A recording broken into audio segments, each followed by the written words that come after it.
Hey, yo, what's good, what's good, what's good? Welcome to Reflections of a DJ, the R.O.A.D podcast presented by DJ City. I'm actually glad to be doing our regular presentation. I got the whole crew, the R.O.A.D podcast crew with me right now, and I got the whole Shell Corp in the building. That's DJ MOMA, that's DZA, that's Silent Addy, that's Spencer TRACY, and Sean G. We're all on the Zoom right now. And yo, fellas, thank you for coming through, man. Appreciate it, bro. Thank you. Yo. What up? Thank you. Shout out. What's up, man? Thanks, so we literally got New York kind of in here, LA's in the building, Miami's in the building, Vegas is in the building, South Africa's in the building, right? How y'all fellas doing? Yo, Spencer, I know you bounced from DC to Miami. Are you staying in Miami right now? Yeah, I've been here. I've been quarantined for like almost 19 days, I think. I took it real serious, real early, so I haven't even thought about going home or anything. My mom's at DC, my grandmother and aunt, and then my brother's in LA, so I'm chilling, man. Yeah, how is it? Yeah. What is it like in DC? Because I know New York is kind of like, it's like ground zero for this shit right now. I mean, I think it's bad, but I don't think it's like New York or California or Washington State bad. Yeah. You know, who knows? We're going to see. How is Miami right now? Like, DZA, what's it like in Miami? It's just mad weird. Like, there's nothing really. It's eerie. Like, my view has like the highway that takes you to the beach. Yeah. And usually like Friday 3 p.m. it's like fucking packed. I'm looking at it now. There's like 10 cars. It's just weird, you know. But I mean, I guess it's necessary, you know. Sean, you're in LA. Like, how is it over there? I feel like everyone in LA doesn't really see the effects of what's going on, and they're just kind of in quarantine. But they're like, why the fuck are we in quarantine right now? You know? I kind of get a same vibe as DZA just described, but kind of the weird thing about LA, I think people feel like they're on timeout, you know, and don't really think that like, oh, we don't need it though, you know? It's like, so like one day, maybe like 3-4 days ago, I was driving and it was eerie. There was nobody out. And then 2 days ago, I had to go downtown to pick up something. I'm on the 10 freeway heading downtown, and there was literally like slow down traffic on the freeway. Damn. Wow. Yeah, it kind of bugged me out. So are the numbers low? Are the numbers really low in LA? Like as far as infection? Honestly, I've been kind of like, I'll turn on the news once a day, twice a day. And usually what you get is what's happened in New York. You know, they're not talking too much about LA. I mean, California is number 3, right? Behind New York and New Jersey. Like they have the 3rd most cases, I think. Yeah, but I mean But I think it was like the Bay Southern California. Yeah. I was thinking it was more the Bay.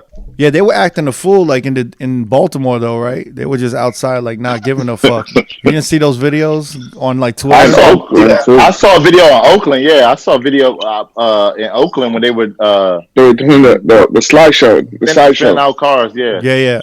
Nah, Baltimore was acting a fool, talking about curfew. Like we don't care about no curfew. You didn't hear that shit? No, I didn't. That's nuts. I was like, DMV is wilding out right now. That's not the DMV. That's not. That's right. Yeah, you're right. Yeah, you're right. All right, sorry. I associated y'all, but you know, y'all close. y'all like kissing cousins though, right there.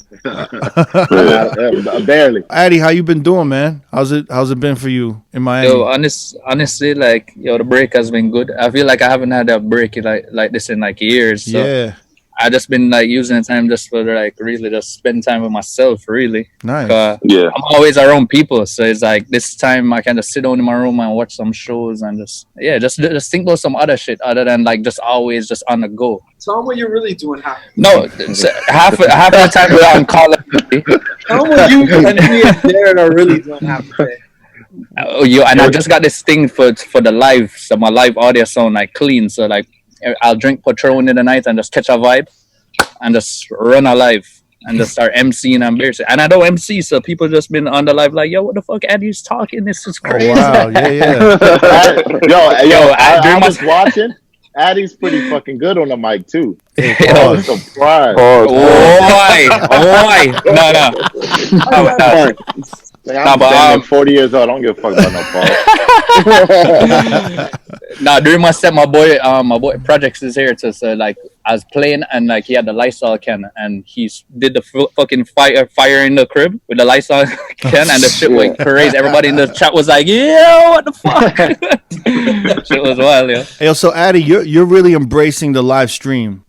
Honestly, it's just something to do. And then, I realized that every time, to me, like, I can't sit down and watch anybody live stream. It's kind of, it get boring, but like, I realized that people actually look forward to me going live and playing music.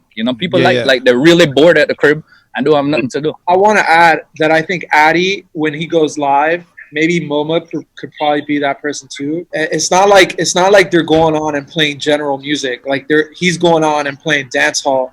A lot of it's like new, like just off the street shit that people want to tune in and find out about. Mm-hmm. So he's kind of giving them something that they can't really get in many other live streams, which is why I think people can embrace his shit. You know what I mean? Like it's not just like he's not going on and playing like sicko mode or some shit. It's almost like it's almost like an exclusive radio show, a live radio show that you're witnessing because he's playing this specific genre of music that really not a lot of motherfuckers can touch on. You know what I mean? I actually told MOMA that the other day. I was like, when we get back to DJing, I don't want to like play the same sets anymore. I want to DJ less and I want to play more exclusive songs. Like I want to bust some new songs in the streets, like in America. You know what I'm saying? But obviously I'm gonna have to throw in like the shit what people know, but I don't want to be known for like playing the same shit every single time, which it's easy to get in that because when you're a DJ, you have your crates and you set up your thing them where it just become like a airplane mode kind of thing. I want to get out of that where it's just special sets. All my sets are special,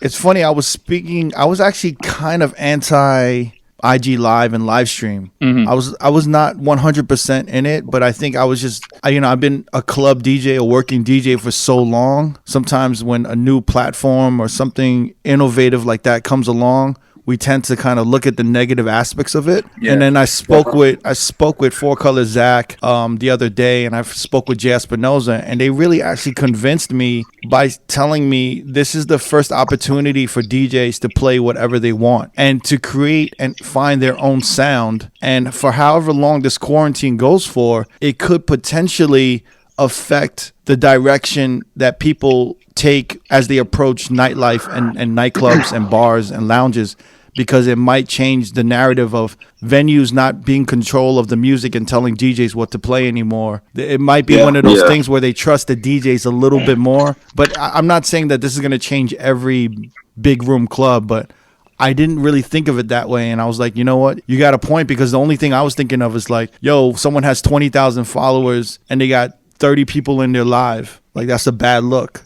You know what I mean? Yeah. It kind of makes, like, from a booking standpoint, I'd be like, yo, why am I booking this dude? There's only 30 people in his live, you know? Yeah, but I also think that, like, to go against what they're saying, like, I think IG Live is better for almost non-top 40, like, regular club DJs. Mm-hmm.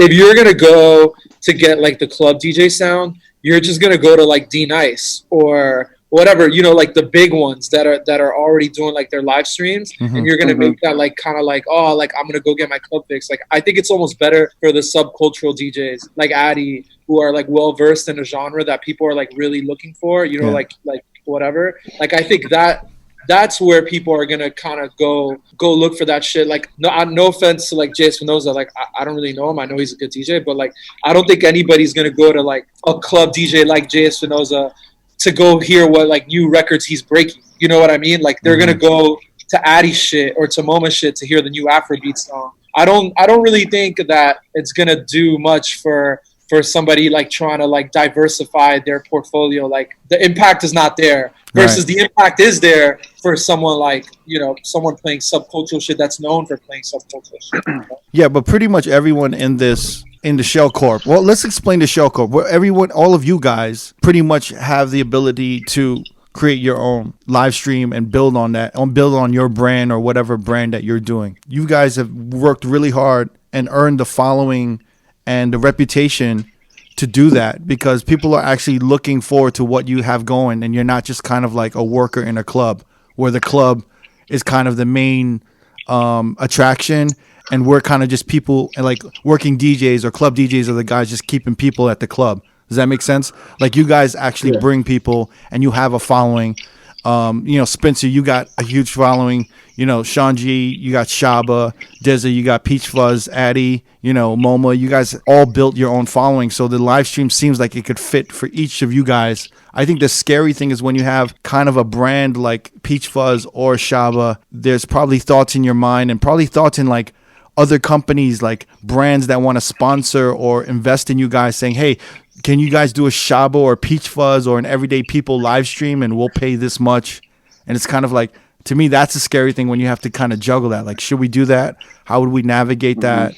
You know what I mean? Yeah, I mean, it's interesting because if you have your own party and you've been doing it for years, you're already kind of getting to play what you want. You give the people what they want, but you still get to get open a lot.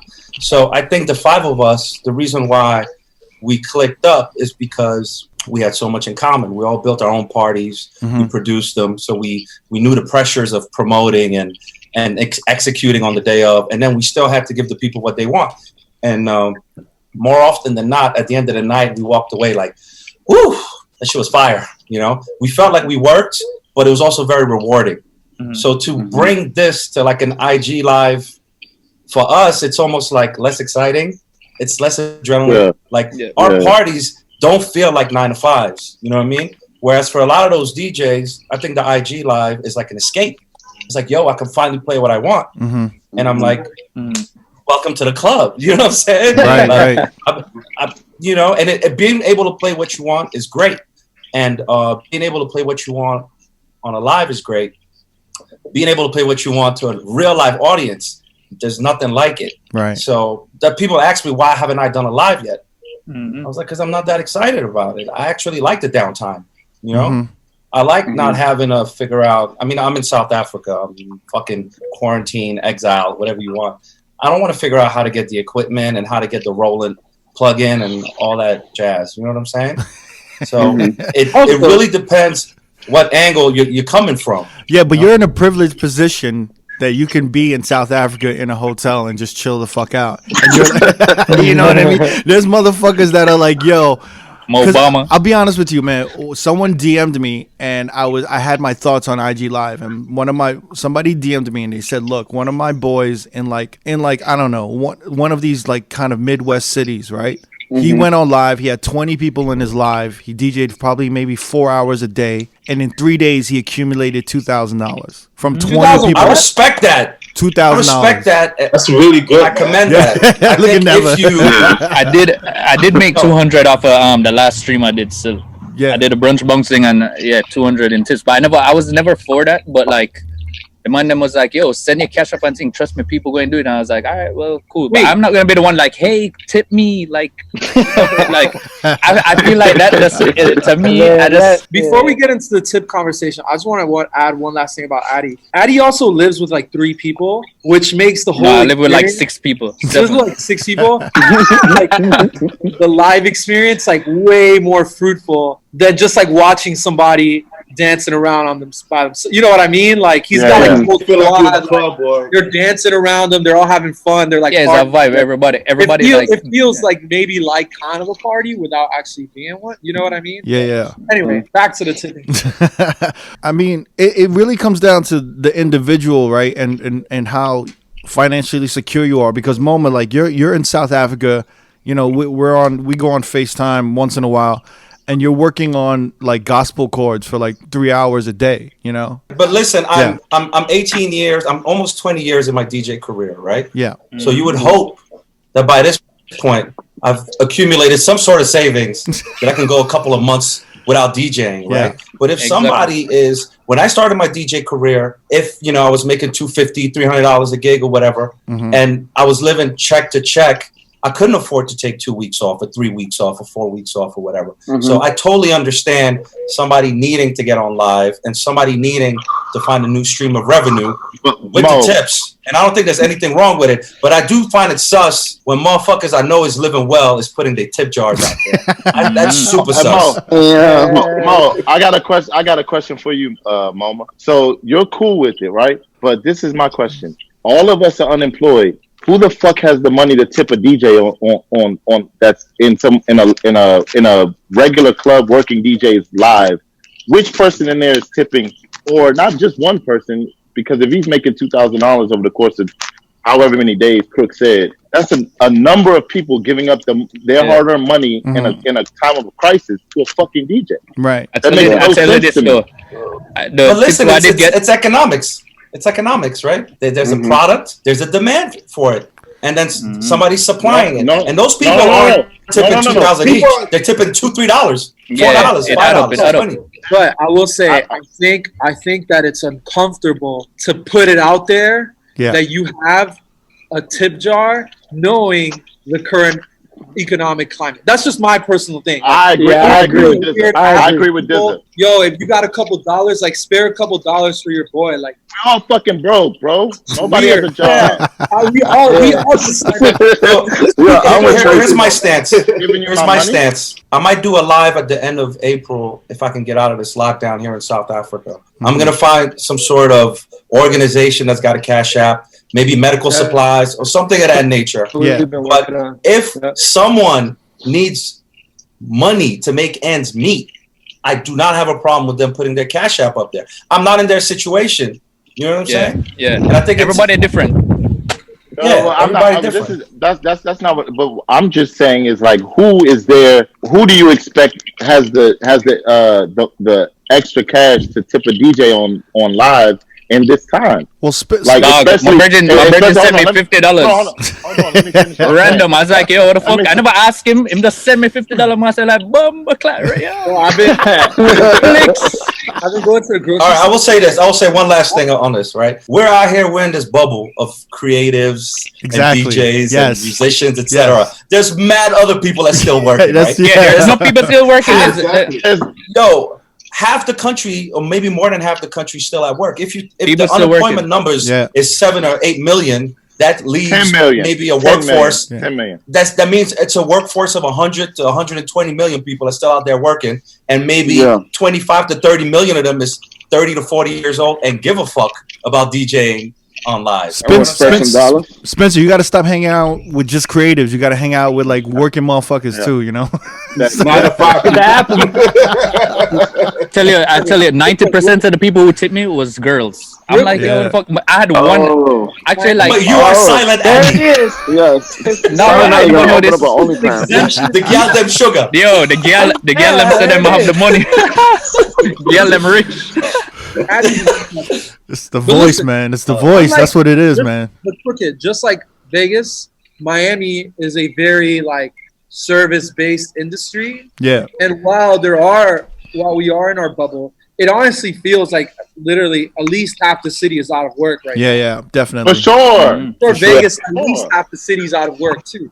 Yeah. And might I add, those are numbers pre-April 1st. You know, these like next, not to get like political shit, but the next week or two is going to be a lot more people getting fired just because bills are starting to be due. It's going to be a long look. All I'm saying is we're all in this together. We all want to get out of this as quick as possible. If you can make a buck, fine. Like it doesn't really like bother me per se, but it makes me a little uncomfortable. I guess it does bother me a little. It makes me a little. Plus the self-promotion with a tip jar in front of you. It's like there's people that really need help. Like, do we really need help right now? Yeah, I mean, we got to put ourselves in other people's shoes. You know LA well. Nobody here has a real job.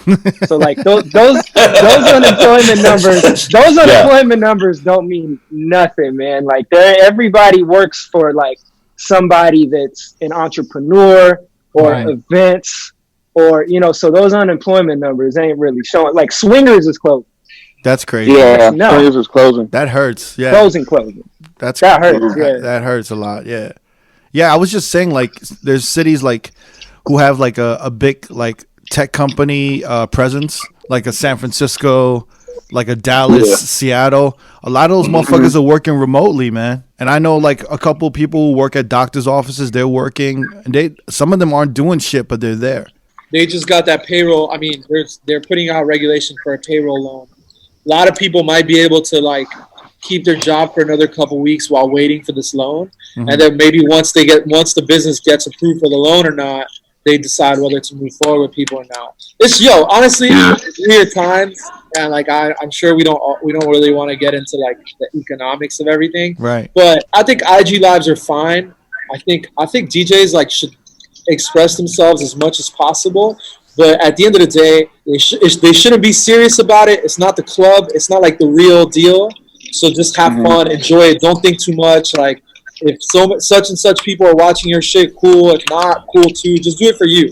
This is literally a moment for yourself. If you want to have fun, if you want to like kick back and just like bullshit with whether it's 3 friends or 3,000 friends or whatever it is, just like chill, you know, take it easy. Like, don't take it too serious. Don't make a big thing out of it. It doesn't have to be like a million flyers and like a million, you know, it's just that's basically how it's been still for me. It's just been random. It's like not promoted.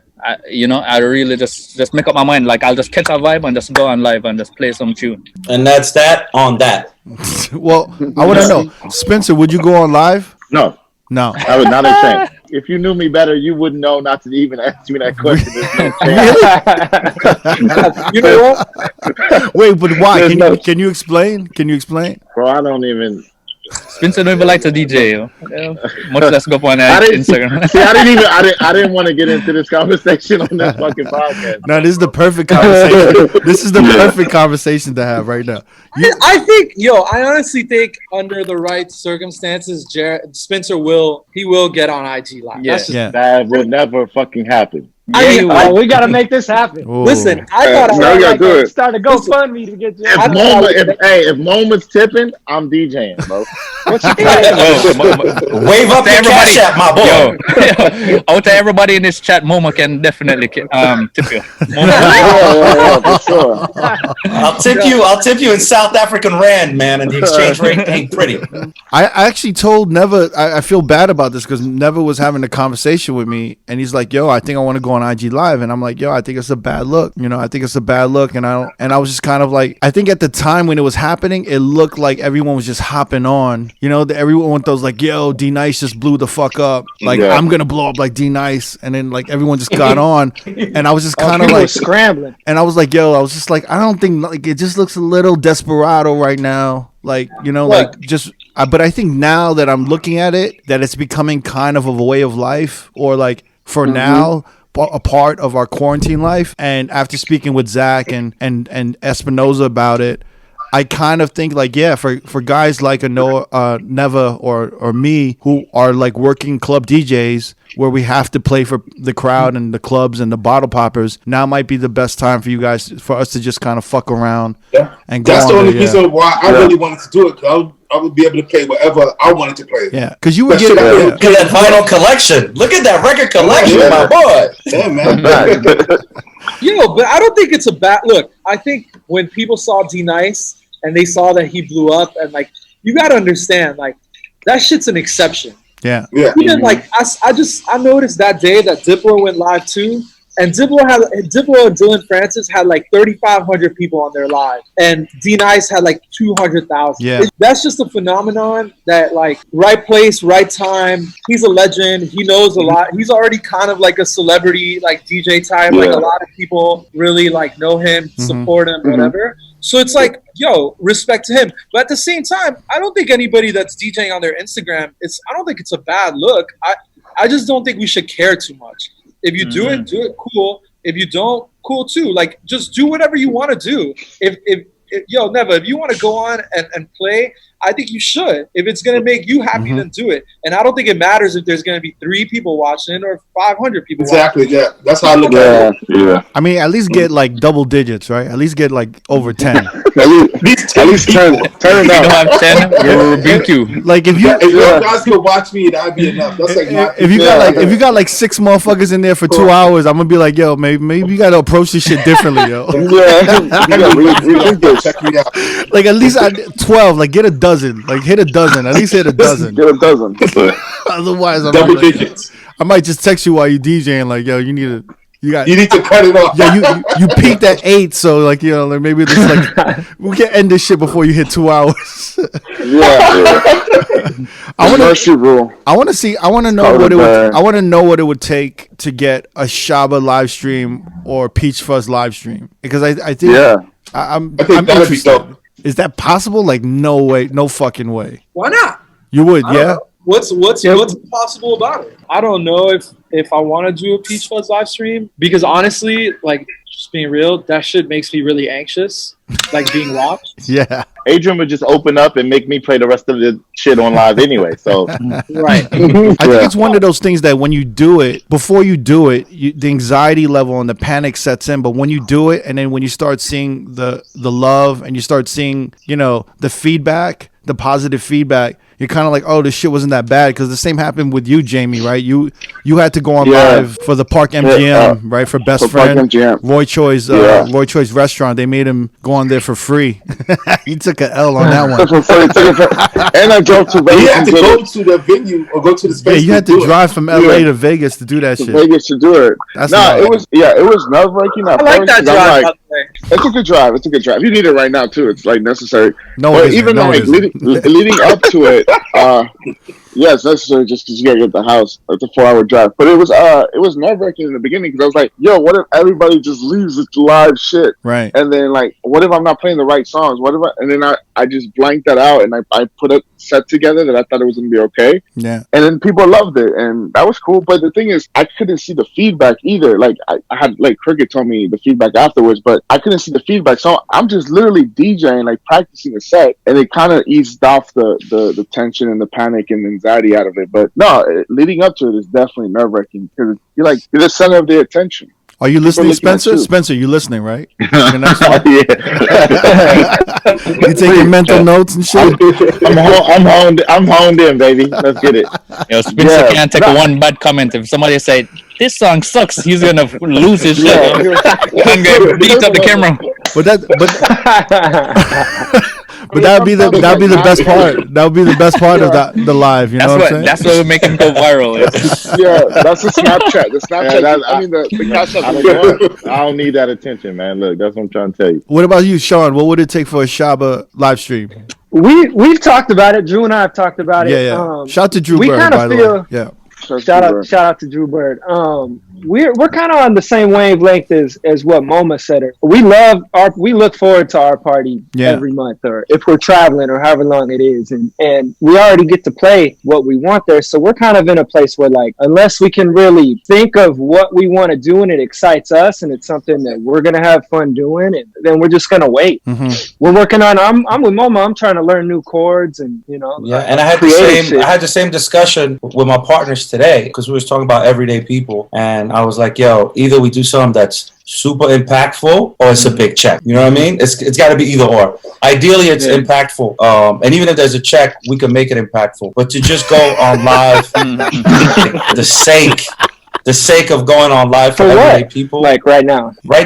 And people are asking me, like, my DMs are blowed up. Yeah, it don't make sense. The text messages. Everybody's like, yo, when you going live? When you going live? And I'm like, I don't know, man. I've been giving y'all parties for 15 years. I'm tired. Right. You know what I'm saying? I'm tired. I'm happy to sit this out. I'm happy for you to miss me. And like certain events, like parties, unlike DJs, don't necessarily need to maintain relevancy. You know what I'm saying? Yeah. You could be a DJ that's hot right now and it's very fickle. But a party, when Shaba comes back, when Peach Fuzz come back, when all of Addy, you have like 8 parties in Miami. Yeah. I guess Tuesday party. I'm gonna go with Bashman TV for you. You know what I'm saying? Yeah. Bashman TV come back. When Baby Girl come back in DC, when everyday people come back, the first one is going to be sold out. The second, the third, so on and so forth. So we don't necessarily have to do these IG lives for the parties. You know what I mean? Mm-hmm. So I'm really enjoying the downtime, and I think that when I come back to DJing, I'm going to have a lot more fun. For everyday people, like, what's there to gain? There's absolutely nothing to gain unless they come up on an opportunity, like partnering up with a brand that is like so much more massive or something like that. Mm-hmm. The only thing that can happen is like, oh yeah, I was on the everyday people thing. It was cool. Like there's not. Again, I think to me this is like a personal thing. I don't think people should like bring in their brands. I don't think they should bring in their whatever. I think if you want to go on and play a set because you're fucking bored, do it. Yeah. Mm-hmm. I like that approach. And I'm going to do it soon because Jasmine Solano put together Jasmine and Patrick. How do you pronounce Patrick's last name, Sean? Patrick Strice? Hey, good question. Patrick. All right. Patrick. Patrick's great, though. Patrick's great, though. Yeah. LA-based. And, Jasmine Solano, everybody knows her, international superstar. They put together something called the Clubhouse. And it's a weekly live every Saturday, starting Saturday, April 4th. I think overall throughout the course of the 4 dates, they got Addy, they've got me, they got A-Track, they got Walshy Fire, Joe K, they got a bunch, they got DJ Puffy, they got a ton of people, and that's interesting for me. Somebody did the legwork and somebody put together a platform that's kind of cohesive versus me like a fucking tree in the forest, logging into my IG live playing records at home. They created something compelling. So I'm happy to be a part of that. And I'm also happy that I didn't have to build it, you know? I'm glad that somebody else did all the work. Hey, yo, Sean, I've been meaning to get you and Drew on here to talk about Shaba and everything. And I've yet to go, but I've heard so many great things about it, and I've seen so many videos. And I just kind of want to go into Shaba a little bit while we have you on this live or this Zoom or whatever we're doing, and talk about it, because I'm very fascinated. I always speak with LA motherfuckers, and you know, when I moved to the West Coast, even in Vegas, on the West Coast, there's like no presence of dancehall or reggae anywhere. It's like the first time I DJed, the first few years I DJed in Vegas, they actually told me not to play dancehall, like no reggae, don't play any reggae. And it was like, it was such a big part of my set and everything in New York, so I had to adapt. But you know, that was in 2005. 15 years later, you know, your party emerges. When did you start your party, by the way, Shaba? 4 years. It's been 4 years now. So like maybe 10 years after, is that, would you say that's one of the more, maybe one of the more successful, or the only successful dancehall reggae party in LA? Nah, I mean, it depends on it. There's a lot of dancehall reggae stuff. It's just in LA, there's not a huge culture.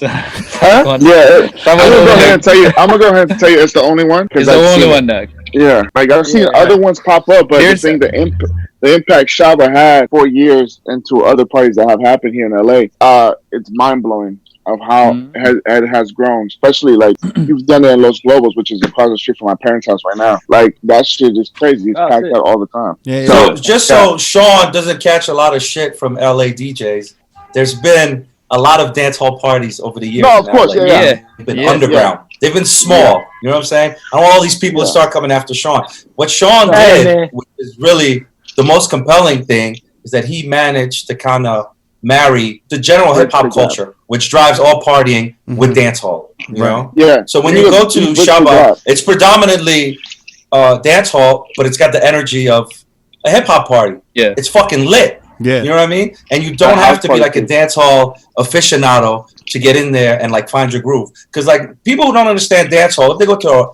like I don't know, like something out in Miami, they may not be able to fit in that groove. But that's the beauty of Shaba. It kind of draws everybody in. And I think after 4 years, correct me if I'm wrong, I think you guys created a lot of dance hall fans in LA. You know people who just came to the party at first because it was lit. Because I remember seeing Buddy in the line. I was like, Buddy, what do you know about dance hall? You know what I'm saying? And Buddy's a fucking regular now and knows all the words to everything, Afro beats and all of that. You know, like you guys created that in LA. Yeah, I agree. I think it's not like a Miami or like a New York where you have that big of a crowd that really understands, like you said, and follows it. But when we marry the hip hop stuff together, it created kind of a whole new. We just got our own format that's really kind of tough to even describe because we just play what we want to play. Right. No, I was gonna say I don't think you guys have played the same set twice. You know, you walk into parties and you kind of hear certain songs at a certain time. And I just think I've never heard the same set twice because you guys will do this thing where you'll go to hip hop for like 2 or 3 songs and then come back to dance hall and you'll stay there for 3 songs or you'll stay there for like 10 songs. That's what creates like the style that you can't really describe. You know? Yeah, there was never really a plan. You know, I remember throwing the first one and Drew and just looking at each other like, is anybody gonna come? You know, like it wasn't like we had this plot to grow a brand. It was just something we wanted to do for fun. Something we felt like LA was missing. Yeah. You know, and it just kind of happened. Yo, Sean, was you ever worried about not having a heavy hip hop or having a heavy reggae culture in LA? Because I'm from LA and growing up, there was only one reggae party I ever remember, and that was Jamaica Gold back in like the early 2000s.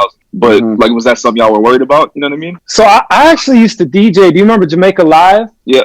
So I used to do the hip hop sets in between. Like when Mark Love used to do it back then, I was hella young. I would do the hip hop set when he couldn't make it. So I was exposed, you know, that exposed me young to that culture.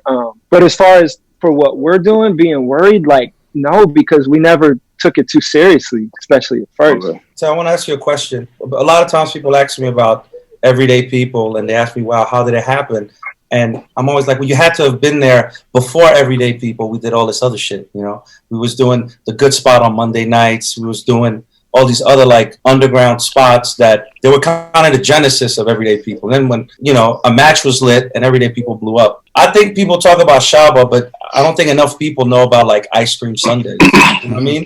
Because when I first played Ice Cream Sundays, I was like, yo, I was able to get off dancehall. I was able to get off Afro beats and hip hop and everything else. And correct me if I'm wrong, I think all the work you put into Ice Cream Sundays just kind of culminated in Shaba to a certain extent. Well, and obviously you added all the other homies. Yeah, I mean, for myself personally, yeah, but it's not, Shaba's not, it's like Drew just as much, you know. And I think with that, for me, yeah, but more than anything, it's Drew and my kind of DNA in LA with when I was DJing for Pac Div and Drew was DJing for Dom Kennedy, right?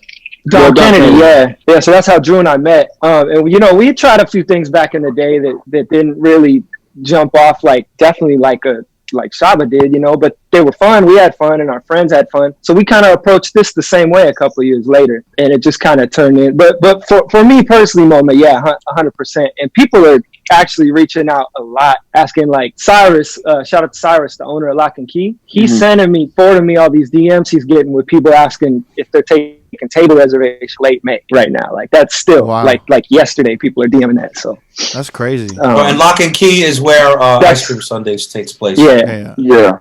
I like that. That's actually like one of the first parties I went to in LA because I know this dude Billy, who I believe is your partner in the party. Yeah, I remember when he linked. That was the first time I met you. I went by. I don't think I actually ended up DJing. I just like stopped by and like just it was cool. Like the only other party I had done in LA was like the Do Over. So it was cool to like go. It's definitely a different crowd, and it's cool to see that side of LA. Like just. You guys have a girl resident too? No, I was always the resident, and I would book the DJs. But I think the cool thing about it was 75 guest DJs. Festival lineup. We just try to fit everybody in, man. And you know, you learn with time that sometimes you can't do that. But I would always just try to fit everybody in. That you know, I think. What can I say? Sean G is one of the good guys. Sean G is one of the good guys. You know what I mean? But I think. Early on, it was mission accomplished for me because it was a platform, and especially in LA that was so heavily bottle service driven, like a Vegas. It was a early on like platform where you could play what you want. I've never been to Shaba, but I've heard you spin, Sean G. I've heard you spin at Everyday People. And you did like a great set. I've heard you probably like 2 to 3 times, and every time, like MOMA said, it's always been different. You know what I mean? And I appreciate that. Yeah. And I've noticed the way you play reggae, you play it in a hip hop way, kind of, right? Because I'm not even that great with reggae. So like in New York, I would hear like, you know, dancehall DJs or reggae DJs, they'd run through riddims, right? And then when I hear you spin, you'll kind of just play the best of each rhythm and just keep it moving instead of like dwelling on one rhythm for too long. Yeah. You know what I mean? And it was one of those things that I was like, wow, that's a different approach to dancehall. But I wanted to know if it was like a West Coast or it was like a Cali way of approaching it, or if it was just you personally and how you DJ dancehall. 100%. I want to answer this one. Let me go real quick. But it's 100% LA because I love going and playing like in New York with MOMA, or you know, playing with the fellas in Miami and getting to dive into the rhythms a little more. Yeah.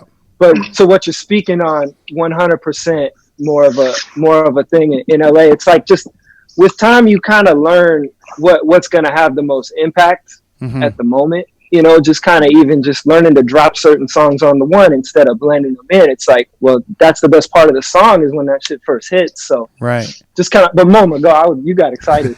No, I was going to say that in LA, where there may be, if you compare them to New York and Miami, they may be 10 years behind.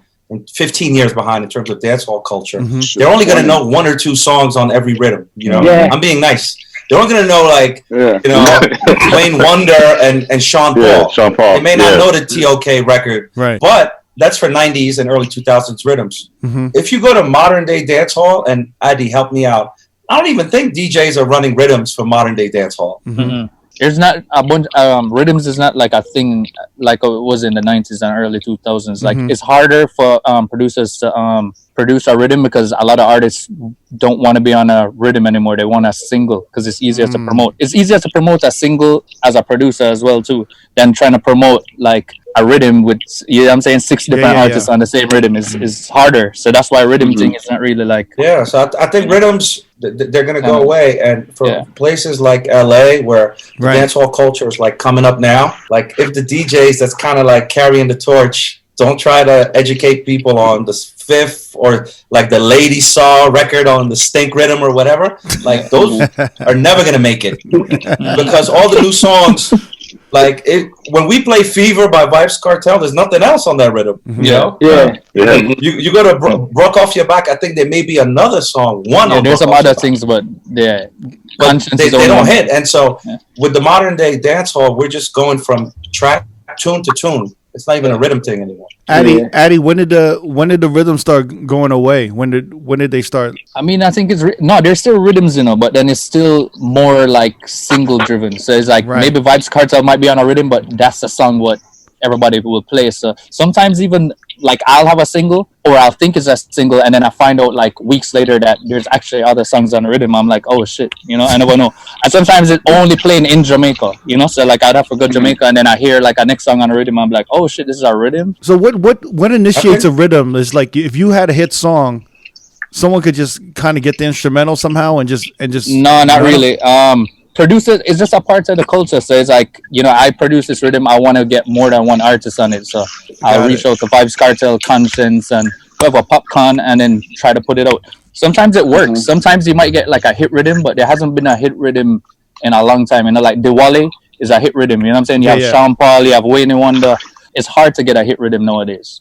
So instead of putting out a single, just a single with projects, why did you choose to put a entire rhythm out instead? You're at the same time you're saying that rhythm culture is kind of dying. I just want to know. I don't want it to die. You know, it's a part of the culture. Like I don't want rhythm thing to go away. So like if I can play my part and put out a rhythm for me, you know what I'm saying? Like I'm gonna do it, but it's not the ideal situation. It's kind of ideal for a producer though, a little bit, right? So if I made a beat and I gave it to not really. No, it's not. For my rhythm, imagine like I have to mix and master each single, so that's more money. Then if I want to promote, imagine like pumping money into each single, like each song on the rhythm. It don't make sense. Then if I just put all my energy into one song and say, yo, this is a song, right? You know, interesting. I'm thinking of it like, yo, what if I had a dope beat and then I got Tiger on it and then I got, you know, Tory on it and I got another dude on it and I was like, let me see which one pops off better, you know what I mean? That'd be good, but like imagine if you had to pay Tory Lanez's voice on the rhythm and then you have to pay Tiger. If it's free, like I mean I didn't pay anybody to go on my rhythm, but still I had to mix and master it and that shit was expensive, you know. Well, when you bring the money shit into it and it all fucks it up, it don't really make sense. It don't make sense.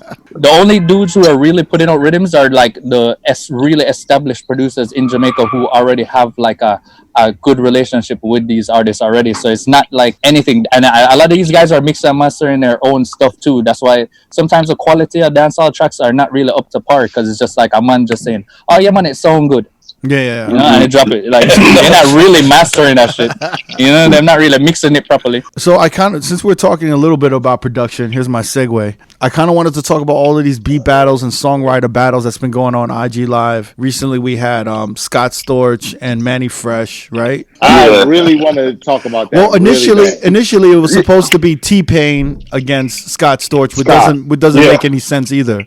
Make any sense? Doesn't make any sense. I think T-Pain and Manny Fresh together isn't even a fair fight against Scott Storch. I totally disagree. Let's clear this up. Is it a hits battle or is it a songs battle? That's what I want to know. Is it about what song sold the most? I feel like it's a hits battle. So you're telling me songs like Chris Brown, Gimme That, Beyonce, Baby Boy, Lil Kim, Lighters Up. These are songs that you're looking to hear in a song battle or beat battle, whatever. These are like songs that you're going crazy over. No, 50 Cent, Lil Bit. 50 Cent, Lil Bit. I'm not asking you, Adrian. I'm asking Crook or Neville or anybody from New York that MOMA was talking about, or in MOMA. So songs like 50 Cent, Lil Bit. Like, why would I? Like, I'm not happy to hear that in a battle. I mean, that's your opinion, though. There's a lot of people that really like that. Of course, it's my opinion. But you got to also understand when that song dropped, when we were DJing, it was huge. It was fucking massive. Like it was Scott Storch versus Mustard. And when was the last time? Like Baby Boy must sound like the most like formulaic top 40 song in the world, right? Right now, it must be like, oh my god, like Shakira and I don't know, somebody, you know what I mean? Rihanna, yeah, Rihanna, and Shakira. Oh, like that's. But back in the 2000s, like it was like, oh shit, this is popping, and Reggae and Sean Paul was popping. You were like, yo, this is crazy. So we're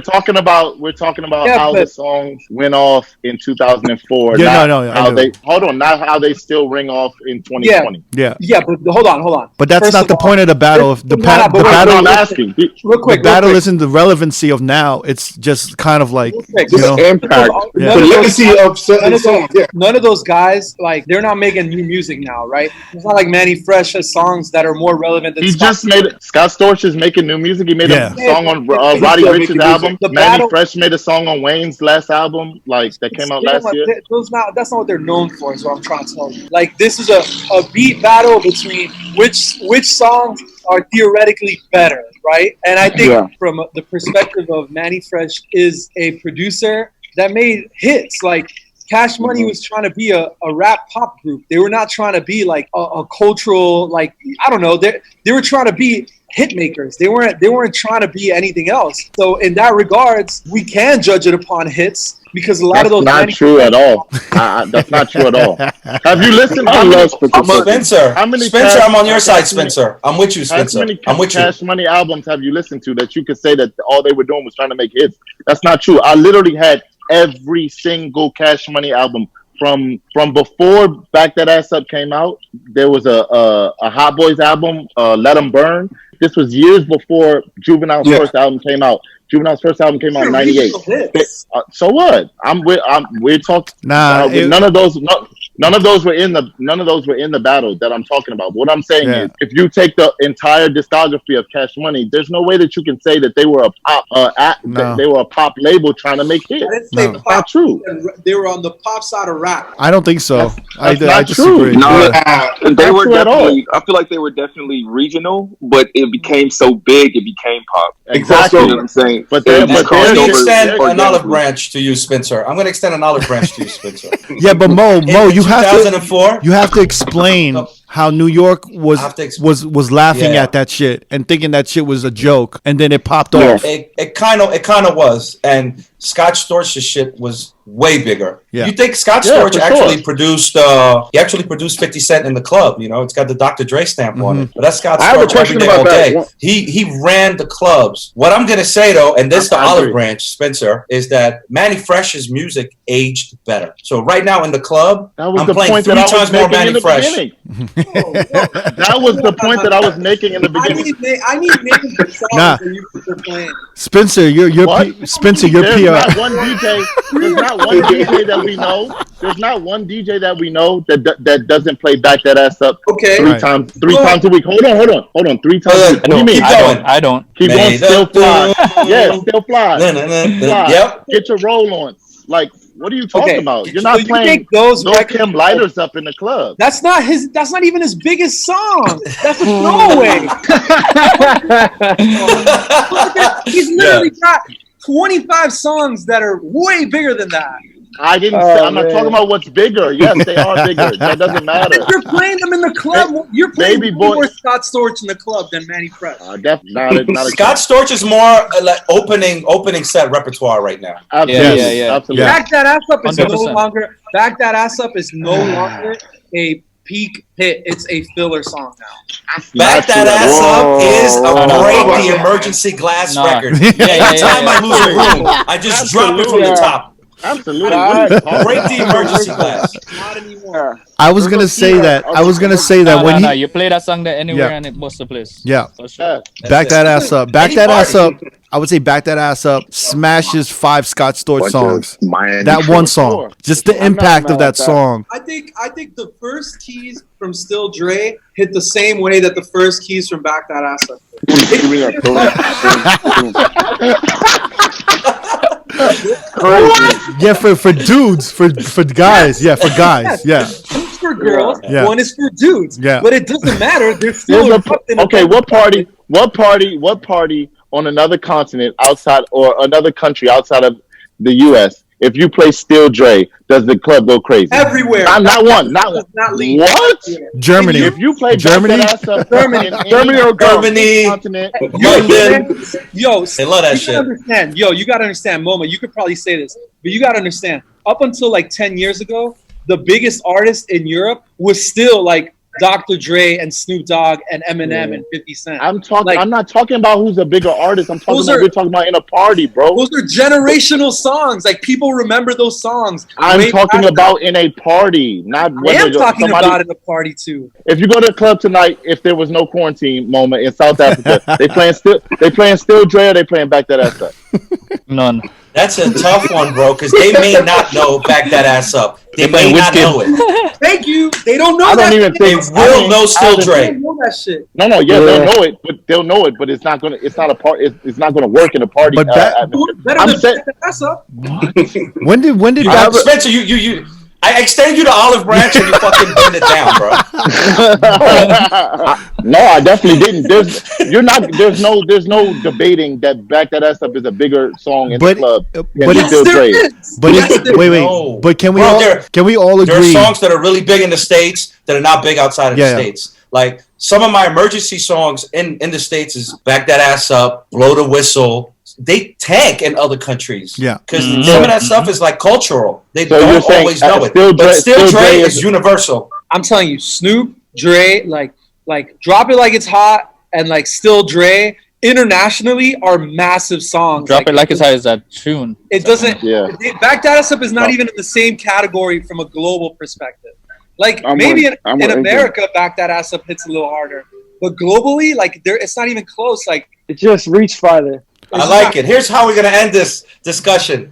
Domestically, Back That Ass Up is bigger than anything Scott Storch got. I can see that. Probably not. I can see that. But Mo, you got to admit that Louisiana Bounce and the Back That Ass Up, a certain amount of hood anthems, right, and regional records started becoming a little bit more trendy in the past 3 to 5 years. It just it became Back That Ass Up was opener filler in the beginning.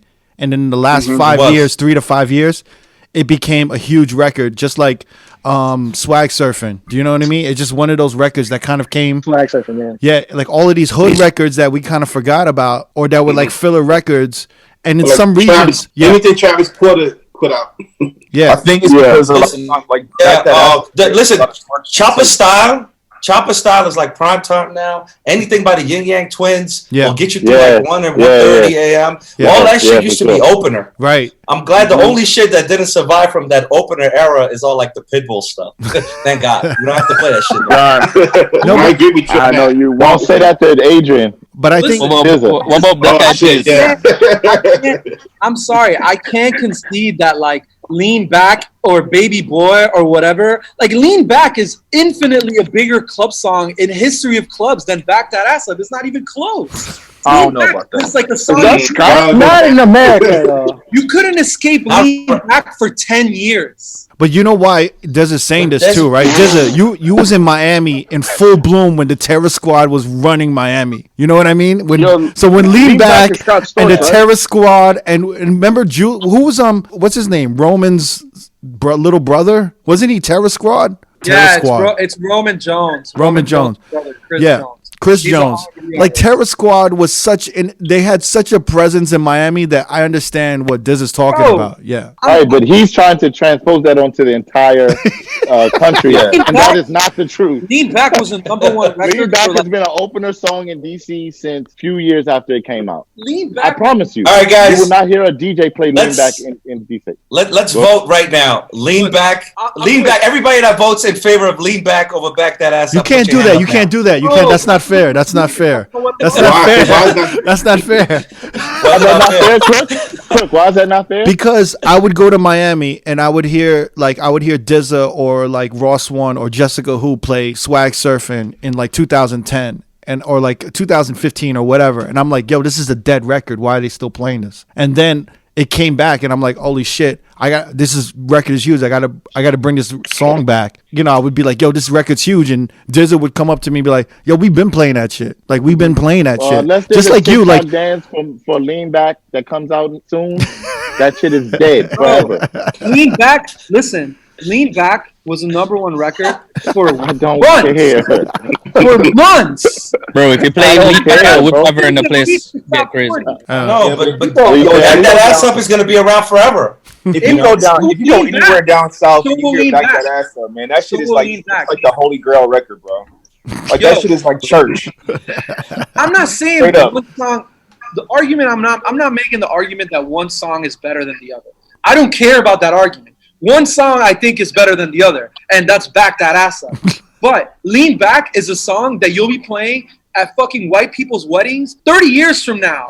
Like, it's a massive song. It's not even close. Sure. There's a lot of songs you can play if you're at a white person's wedding that you're not playing at any of your gigs, and Lean Back is not getting played. Like Swag Surf. White people's wedding. No offense, Sean, but this shit gets to white people last. You know what I mean? So, like, what I'm trying to say is, it's being played at white people. Hey, I'm Irish. It's gonna be played in everybody else's shit 30 years from now too, and it happened to be a #1 song that was around forever. Back That Ass Up was never that. Back That Ass Up is in the swag surfing category of songs, which is like a massive song that'll have like little moments of impacts throughout history. It'll fade in a year and it'll come back in 3 years or whatever. But Lean Back will always be there every night. I think it's not there right now. What are you talking Back That Ass Up is in the category of like California Love. This is how we do it. So is Lean Back. So is Lean Back. But it's not going to go away ever. Crooked, can you moderate? I'm enjoying this. Can you moderate? I'm enjoying this. I would listen to 10 more minutes of this right now. I guess MOMA wants to move on. All right. Let me say my last thing before we move on, Crook. This has nothing to do with like argument's sake or whatever. I just feel like from what I grew up in, the music that I listened to, and the way I lived in DC and the culture I was around, Manny Fresh's production was more culturally relevant, which spoke more to me and meant more to me at the time that it came out, and throughout time, across time, not just then, but it's still now. Right. It still impacts me, and I feel like Scott Storch's music was pop straight off the presses to the club, to the radios. And it didn't mean much of anything to me. You know what I'm saying? Like now this is strictly my opinion. Now those songs, a lot of them I do play, like Run It, like Chris Brown, Run It. I always play that song. Great song. Scott Storch has a bunch of bangers. You know what I'm saying? But Manny Fresh's catalog, where I'm from, and the people that I grew up around and came up around, it means so much more to them than anything Scott Storch has ever done or ever thought of doing. Respect, but that's not what I get it. I say that's why I'm not arguing. I started that with a caveat that I'm not arguing this. Look at Addy. This is my personal opinion. Chilling, you know. I'll say one last thing. I just want to see. Everyone's gonna say one last thing. I like it. 2006, I'm dying too, bro. I moved to France, and from Miami to France, and I swear to God, like, if you put rap radio, the only thing that was playing was all those records, which means that if in France they were playing them, they're also playing them in the UK and Germany, and of course they were playing them in America. I'm trying to say, like, Scott Storch should have never battled Manny Fresh because it's not the same. Like, if you see Just Blaze and Swiss Beats and whoever the fuck does jingles on their songs, cool, like that's who you bet, you know. But Scott Storch should have gone against like Max Martin or Juicy J. Yeah, Juicy J. Yeah. Like number what one. About DJ Mustard? That's rough too, right? I don't disagree with this take, Adrian. Yeah, for sure. It's different. No. Finally, it's different. They like it was mad different. Like they're not even the same. They're not in the same lane. Like I don't even put them in the same stratosphere as far as production. Scott Storch is not a one-dimensional producer.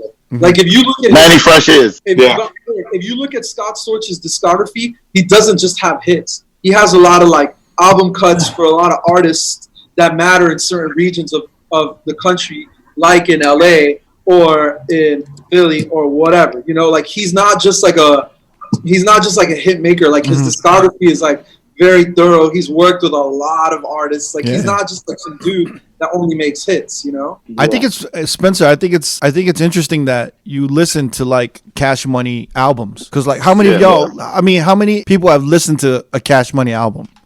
I'm not gonna lie. Yeah, like I would never, like in New York when Cash Money came out, we were like Juvenile, like yo, that's kind of dope. Like that's maybe one of the better Dirty South songs that we've heard. And then like I feel like I put it this way, I know every song on Juvenile's first. I know every word on Juvenile's first. And then 400 Degrees, 400 Degrees was a.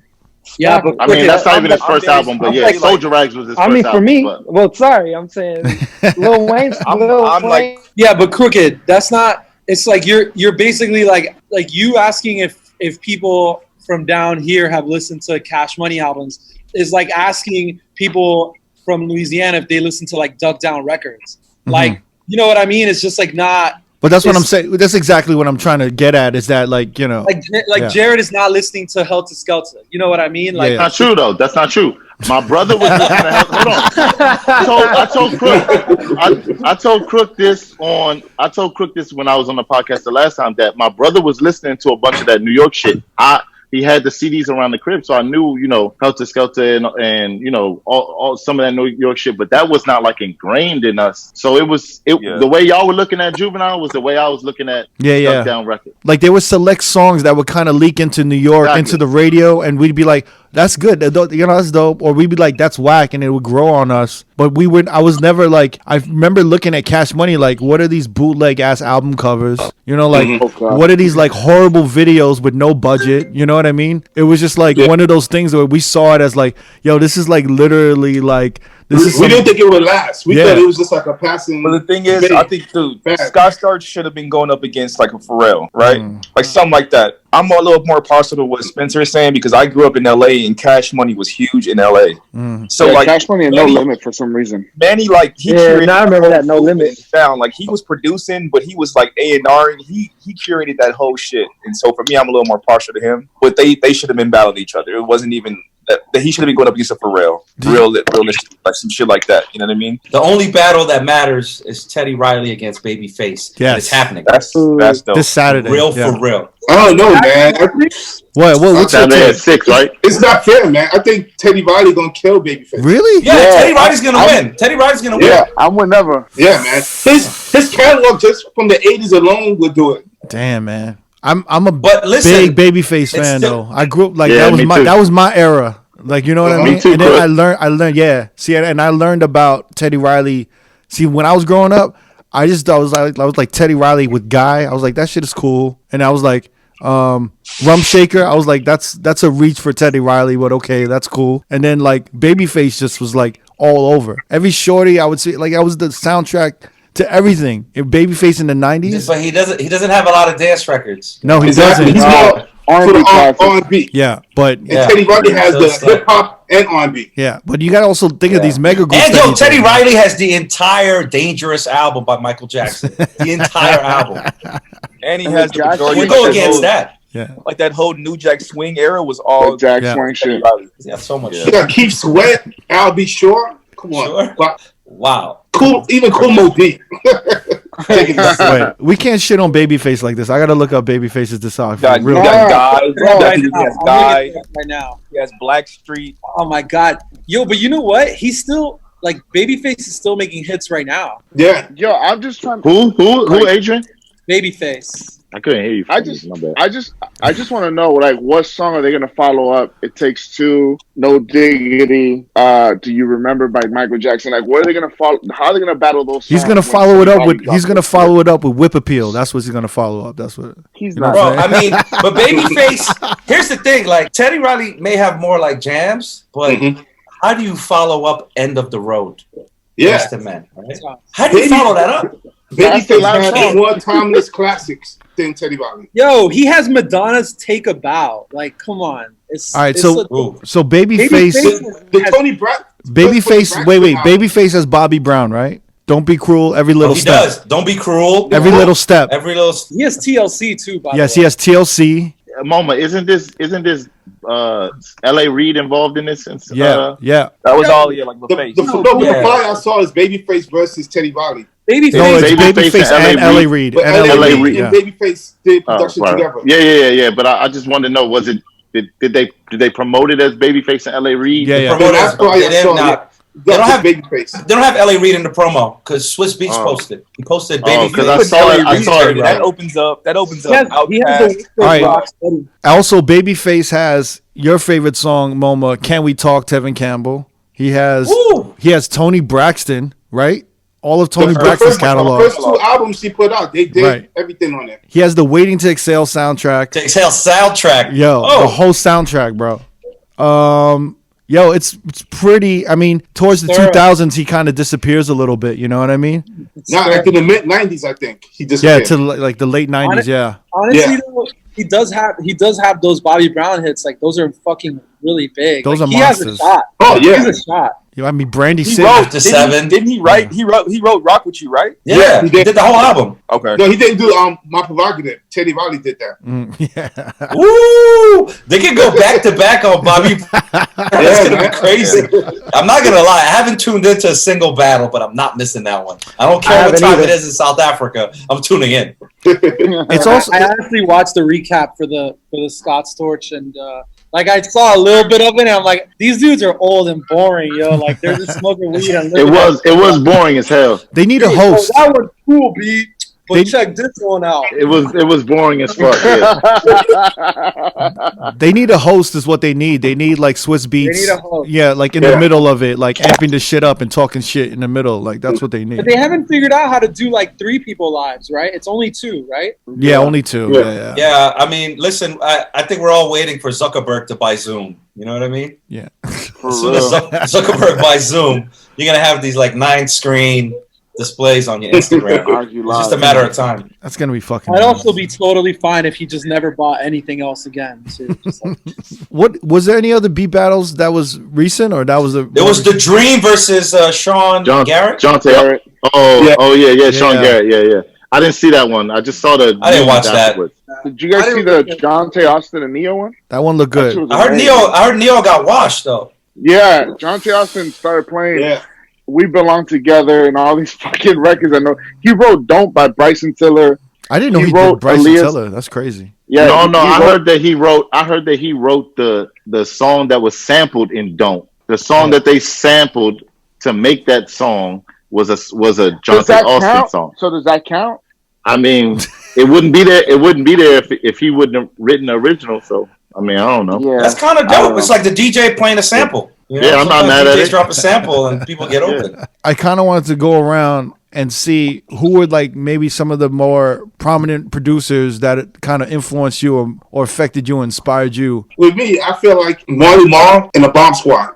Really? Like all that Public Enemy, nobody was doing production like that with all them samples. Mm-hmm. To piggyback on what you just said, Neva. Yeah. Like my favorite producers of all time, they've like changed over the years. Mm-hmm. You know? Mm-hmm. Yeah, exactly. Like the 90s, my favorite producers was definitely the Bomb Squad, definitely Pete Rock, definitely Premier. And now that's the one. The only one of the 90s that's still my favorite producer is Q-Tip. Because I feel like he's the only one, his music is like transcended all the generations. Like at Everyday People, I'll drop Bonita Applebone from the top and people will lose it. You know what I'm saying? Or what's the joint? Find Your Way, the Janet Jackson joint. Like Tip to me is like, he's almost like the link between like the OG shit and the Neptunes. And that's my segue into my other favorite producers of all time. It's like between Tip and the Neptunes, I'm confident that I'm going to be playing their music as long as I'm DJing. Yeah. That's why they're my favorite producers. Sean. Yeah, my favorite producers are Pharrell. Because of that early 2000, like he just had from Mystical Danger to the Clips grinding. Like I grew up like banging that pen on the school desk trying to make the grinding beat. So to me, I'm surprised you said Pharrell. Yeah. I'm surprised everything you mentioned is the Neptunes. Yeah, I was about to say that same thing. Like there's such a distinction in sound quality between Pharrell and the Neptunes. For sure. The Neptunes is such a higher level of production. Why you guys doing it like that, bro? That's what he meant. Nah, yo, because we got to write for Chad Hugo, man. We got to write for Chad, man. Yeah. Because Pharrell's Chad's a production fucking genius, and the Neptune's production are not the same. Yeah, because it's not the same thing. Jamie, if you actually look back on Pharrell's discography, Pharrell's is like that. What is that Gwen Stefani song? Do you like it like that? Can I have it like that? Yeah, that was on Pharrell's album. That was Pharrell. But that, like, can I have it like that? What was that? Blue Magic. That's like Pharrell production. Does that make sense? Mr. Me Too. So yeah, Mr. So Me all Too, the classic songs, that really knock forever. Ludacris, Front and Jay-Z, all the back Jay-Z that ass stuff. up, all the Jay-Z shit, all the shit that we're gonna really play forever is mostly Neptunes. Yeah, like "Slave for You" by Britney Spears. Allure, yo, Mo, Allure, Jay-Z Allure. That's Pharrell. That's just Pharrell by himself, Yeah. right? I mean, let me Google that shit because I gotta know. Sean, what was you saying? You was about to say a producer before? Yeah, for me in LA, that was Madlib. Madlib. That takes me back to a time when I like fell in love with turntable records and you know, when that first Luke Pack album came out, and then I love that album, that Luke Pack album. Yeah, you know, I was a young kid back then with like some of the older folks in the neighborhood knew them dudes, so they were just gods to me. So for me, it would be Madlib, and then I hated everything popular for a while. And then I think the Neptunes. Was Madlib the like Funk Dubious and shit? No, that's totally different. Yeah, it was, right? I somehow put it together like Allure is produced by the Neptunes. It is. Makes sense. Okay. What about you, Addy? Producer. What producer? I said like Dave Kelly, Tony Kelly. Yeah. Dave Kelly produced like Showtime Rhythm and like Get a Story by Sham, Joyride Rhythm. Wow. Like enough of the biggest rhythms in the 90s was produced by these two brothers, Dave Kelly and Tony Kelly. So like for them, I would say those are I mean, obviously the Pharrells and everybody, but like for dancehall, for them, like them man there is most influential to me. What about who else? Well, we know this is Scott Storch. I actually have two categories, right? Like I have like the producers I like because like that's what I got into music with, and that shit is kind of weird. Like I like Buck Wild and like I don't know. Like, really, Buck Wild and Evil D and like Random and P Rock, like just like the weird underground shit is like backpack. Yeah, that's like my backpack shit that kind of got me into like music. But then it's like I don't, you know, on the top 40 shit, I don't really have like much love for producers. I just acknowledge that they're really good at making music. But it's not like I root for them or I care about them specifically more than like, you know what I mean? It's like I don't know. I never had the biggest like NERD fandom, but I can acknowledge, or like Neptune's fandom, but I could acknowledge that all their songs are like amazing. Yeah, you know. But it just never really resonated with me in a way that like NERD. Now big and Sly and Robbie too. Sly and Robbie is definitely Sly and Robbie for sure. Yeah. What it was? They made Bam Bam. Oh yeah. Huge. So, you know, that's like a classic drum loop right there, like that one. Yeah, it's so good. Yeah. Like house music too, like Kenny Dope and like Armand. I mean, I kind of assumed that Rich was talking about hip hop because there's so many other genres. Yeah. I mean, everybody who Quincy Jones is out here. Quincy Jones is like, what about me, fellas? What about me? Yeah, I feel like everybody going to mention is like similar. What I would have said, like the hip hop producer world. That's why I would have mentioned somebody in the dancehall world. Who do you think Quincy Jones could go head to head with? Himself? Beethoven. Beethoven. Who you guys have?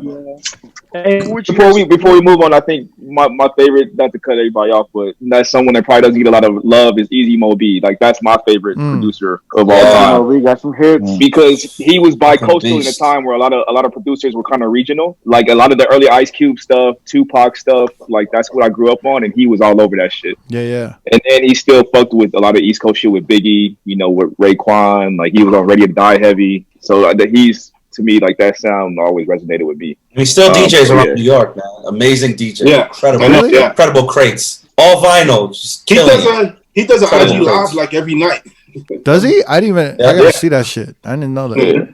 Wow. He does it on vinyl. Wow. Spencer, did you think of a producer? Oh, as soon as MOMA said Neptunes, I was like, I figure everybody else is gonna say that, and that's like probably my favorite. Neptunes, Pharrell, and Nerd all wrapped in together is like my favorite sound sonically my favorite thing to listen to hip hop wise. You know what I'm saying? Or like Manny Fresh. So I like Manny Fresh a lot, but I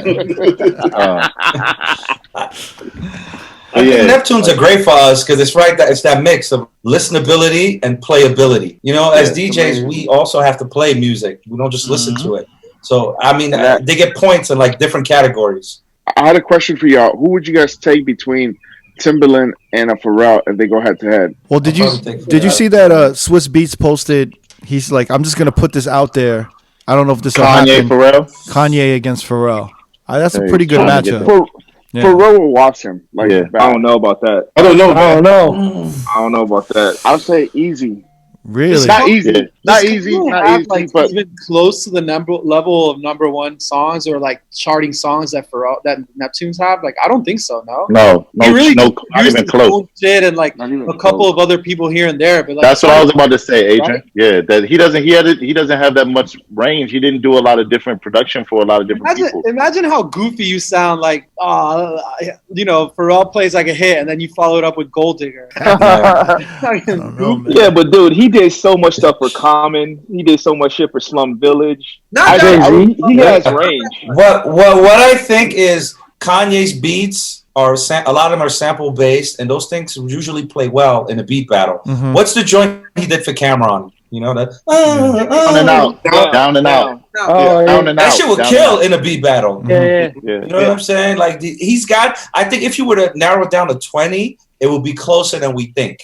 Yeah, but ain't no got some joints. Don't forget, he was doing production before he was rapping. But are we doing? Hold on, but see, now we're changing it to beats. It's a producer battle. It's all. Or is it a hit? It's all producer. It's a hit when it's all producer. We're not talking about hits. Oh, okay. Yeah, so like, what I'm saying, Pharrell said we was talking about hits.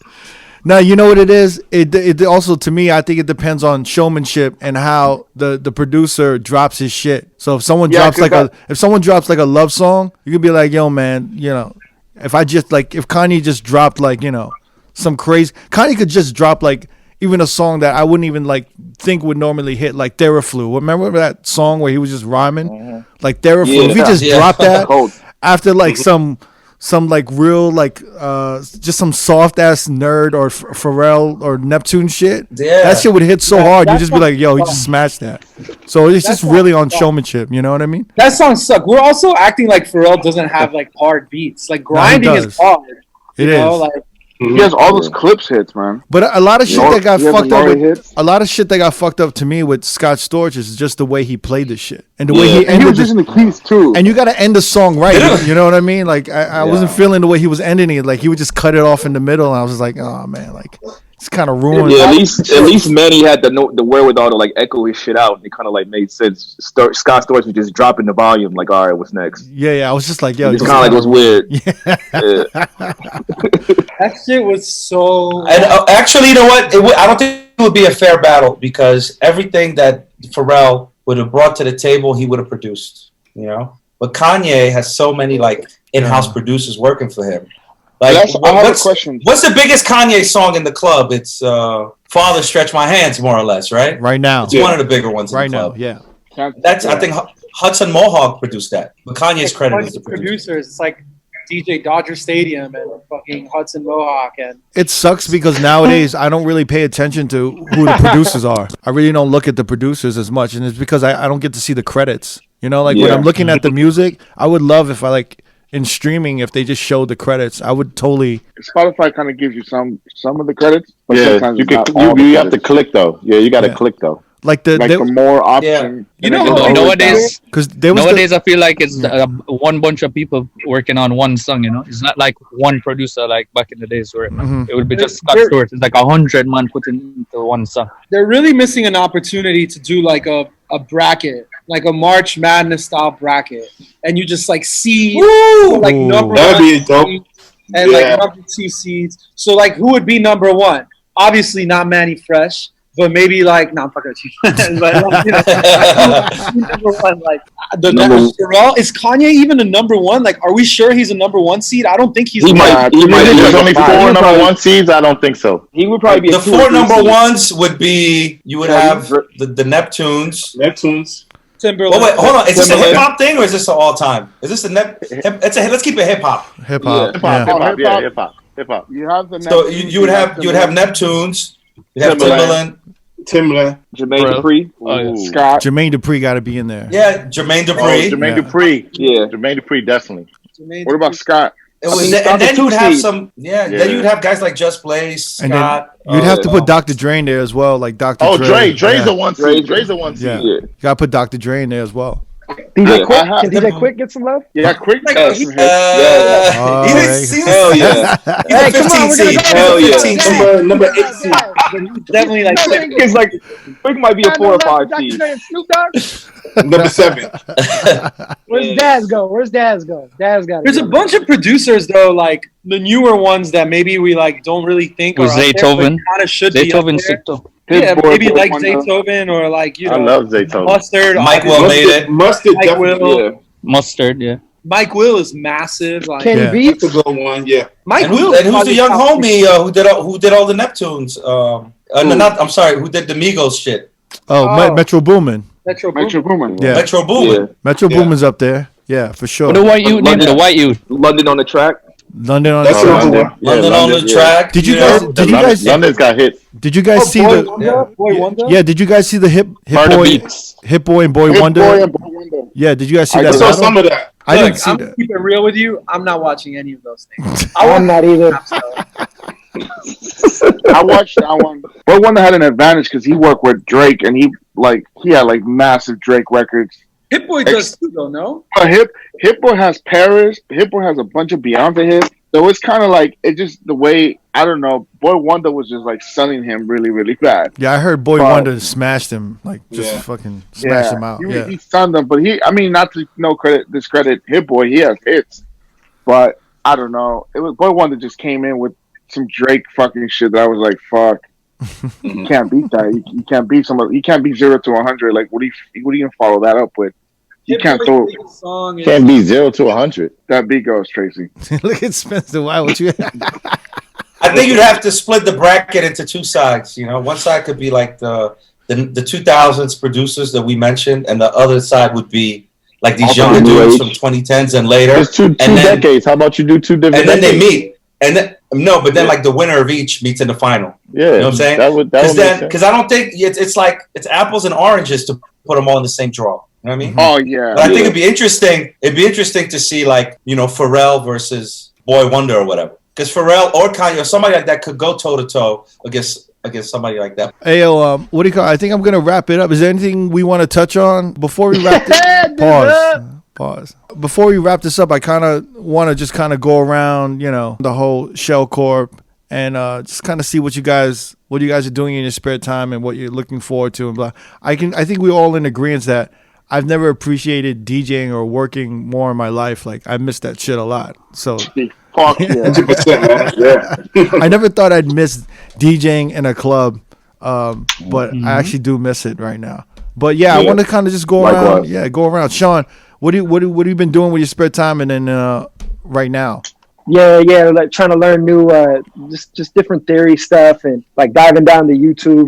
I've spent so much time on YouTube, just bought a couple new little plugins and just being creative with that, and then building with Drew, figuring out what's next. We're working on some radio stuff with Shaba. Just trying to stay creative. Yeah, because Bird has a background in production as well. I know he did a couple joints. I think he did something with Mac Miller, right? Didn't he? He had a production credit with Mac Miller as well. Yeah, he did. He got a couple with Mixie, with Nipsey, some stuff with Dom. He did 1 or 2 with Mac. That's dope. Yeah, so we've been working, bouncing stuff back and forth, and then also Billy's a beast on the songwriting. So dope. Spencer, what's up? Honestly, bro, I've been doing a lot of like health oriented stuff, like work, like cooking on my meals, like eating really clean and working out, like signed up for this at home workout thing, riding my bike like 10, 15 miles a day. Like just focus on, how hard it is working in the club and like how hard it is to get up and go to the gym or whatever after a long night. So just getting in the best shape I can. I mean, it's something I want to do anyway. Really been thinking about what's next because I don't see a promising future DJing for me. Well, we gonna see you on live stream real soon, I think. No, After this, bro, it'll be spam. Cash App Spencer Tracy. I won't be. I'm gonna try it soon to like pivot out of this world, man. I don't know. Nah, don't say that. Transition? Nah. Don't say that. Yeah, for sure. Expand the world. Yeah, just don't DJ as much. You don't gotta get out of it. We I mean, I'm gonna still rock with these guys. You know, like if I get the call from MOMA or whoever. No, I only book real DJs. Like I don't want intermittent. no, half DJ. But I mean, it's just not. I mean, it's you know, I want to do other things, and I know how to DJ. The skill is not going anywhere. I'm not about to just like never DJ again, but I just want to do some other stuff. And this time is kind of like giving me some time to like think freely and think about what's next. It's always good to have like some side projects that you're working on and some other focuses to do. Yeah, and this is a good time to do that. I'm all for that. But yeah, don't ever say I'm gonna give up DJing, because I'm not going to give it up totally. I'm just saying I don't want it to be my main focus and take up so much of my mental. I want to be able to do some other things, and I feel like the way I've been going, I hadn't been able to focus on other things. So this little break is giving me some shit. Because sometimes, like I was like you, I was juggling a bunch of things, and then I kind of look back and I was like, damn, if I just focused on DJing instead of doing all of this other shit in the past 10 years, my career maybe would have been like a totally different thing. Does that make sense? So you kind of got this like.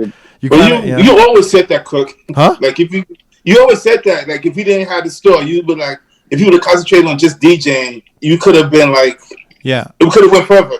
Maybe I also think I would have been an asshole. Like, you know, like I think when I had a store and I was designing and I was doing production and working with factory workers and working with employees and having to do all of these things, it humbled me a lot more as opposed to just being like a DJ and being like in my own creative world. And you're a DJ, it's like your main focus is like, it's all about me. I got to market me. It's like, I got to be on the flyer. My name's not big enough on the flyer. You know what I'm saying? Like, and you just become obsessed with, it's like being obsessed with yourself, and you're just like a big ball of ego after that. But I think it like listen. If it's any consolation, Krug, if it's any consolation, some people still think you're an asshole. So don't worry. You know, I'm sure. Present company excluded. I would have been a much bigger asshole if anyone could imagine it. You still succeeded at that. You know? Just didn't reach higher than what you were supposed to be at. Yeah.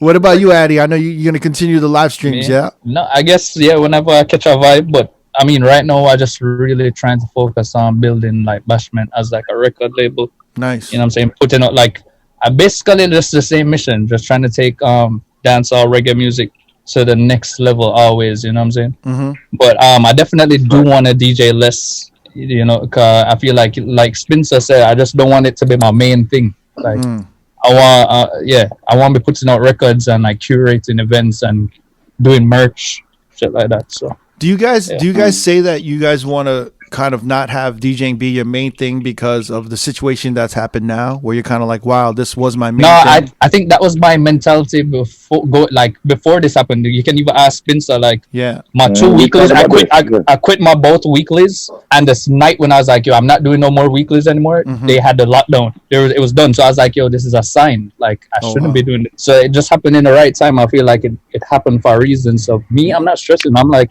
I'm not tripping about not DJing for 2 months. So I'm like, whatever. When I DJ, it's going to be cool, and then it's going to be fun. And, you know, I always say when you have your own parties and they get bigger and bigger, it's a lot of emotional labor. Like, sometimes you really give a lot, especially if you do 1 or 2 a week. So when we rock parties together, you know, those are some of the very few instances where we want to headline. Like, if I go to Peach Fuzz and, you know, I see DZA got me and Spencer, like, this is just gonna open up because he's got other shit to worry about. You know what I mean? And then maybe we'll headline. Or if like I got these homies at Everyday People, I'm like, yo, I want you guys to rock from 4 to 9, and I'm just gonna come and close. And I think as much as we enjoy DJing and as much as we enjoy our parties, it's a different type of anxiety that we get. So right now, it's really like an amazing downtime. You know, it sucks that the circumstances are fucked up. For the whole planet, more or less. Well, the thing is, but just on a micro level. To piggyback off what MOMA's saying, like, no matter what you were doing 3 weeks ago, we're all doing the same shit now. So it's like a perfect time to kind of figure out what direction you want to go after this, maybe come up with a game plan and maybe start implementing it when you didn't really have that ability 3 or 4 weeks ago, 5 weeks ago, where you're thinking, well, what if I take off this residence? Like somebody else is going to take it and then maybe my shit doesn't pop off and then I don't have the money coming in again and whatever. Well, now no one has the money coming in. So you might as well take time to figure out what you're going to do inside or outside of DJing, whether you want to go a certain direction with your DJing or whether you want to leverage your DJ career to other things. Like maybe this is a time for certain people, like maybe me, not that I'm thinking about it, but maybe I would be a musical director. Maybe Spencer will be a musical director at a club. Like maybe he wants to transition to that. Or maybe, you know, you want to work in events, like you know how to throw parties, you want to do something else. You know, like I think moments like these, like in history, like whether it's like the crash that happened 12 years ago or the one that happens in the 90s, it's a lot of like resetters, you know. None have been as like thorough as this, but it's definitely an opportunity to like reestablish yourself or pivot to something else, you know. And I think a lot of us would be lying if we weren't talking about or at least thinking about all the different possibilities we can have outside of DJing, whether we're going to continue DJing or whether we're going to go towards something else. So I understand why Jared is saying that. I do think he loves DJing so much that he probably won't do it, but I understand his mentality. You know what I'm saying? Is that kind of where you are, DZA, a little bit? No, actually in the last year, like, and I don't even think it's related to Peach Fuzz. I think maybe it's like an age thing. Like I just kind of started like really liking DJing again. I mean, there's some shit that I still won't do, but I also have been DJing less than ever. You know, like the last like year, the 3 years before that, I was literally like, the only thing I cared about was making as much money as possible. And now, you know, I live with my girlfriend, like I have a dog, which sounds ridiculous, but like I want to be home. I want to take time to myself and like really figure out. Plus I have, you know, we have Andrew and that takes a lot out of me mentally. Yeah. Your skate shop. Yeah. Yeah. That takes a lot out of us. And even now, like I'm barely even thinking about DJing. I just did a mix yesterday, but aside from that, we're trying to our anniversary for our shop is coming up in April, or this month, like in 2 weeks. So we're trying to figure out whether it's appropriate to release anything or not, whether we want to do something. We're trying to set up the future. We're applying for small business loans. Like there's so much going on. Right. That like I don't even really have the time to really like think about DJing too much, you know. Although I did just finally get a setup in my house, and I really appreciate it, you know. So I don't know. I think this time is a perfect time to really just focus on yourself. Like even outside of DJing, like if you can think of ways to market yourself during this downtime, cool. But if you can't, that's totally okay too. Right. Like if you don't wanna like put out a bunch of mixes or do IG lives or learn how to flare, like you don't have to do that. You can just chill and work on yourself, like work on yourself mentally, work on yourself physically if you can, get into other avenues that maybe you didn't have the opportunity to get into. Like, can I say something real quick?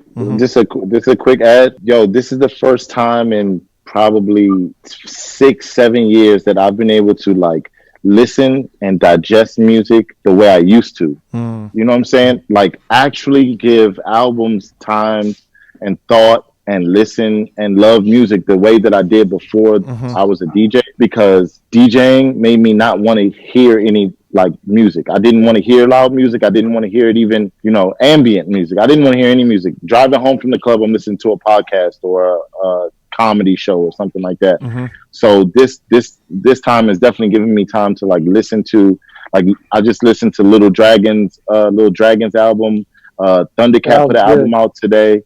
It is really, Thundercat put an album out. Childish put an album out. Like, and I never, ask any of my friends, I never listened to music over the last 8 years because I was just too busy with that mindset of like, yo, I got to go to the club anyway tomorrow, like, or later on tonight, and like, so this is like Mo said, it sucks that this has to happen to you know the world for people to have this shutdown and like this little reprieve from their normal life. But at the on the other side, the positive thing is you're able to do things that you either one didn't think you had time for, didn't want to make time for, you know, or just never had the time to even think about it. You know what I'm saying? So yeah, I mean, let me not like make it. I mean, we don't mean to make it sound like this is a great time.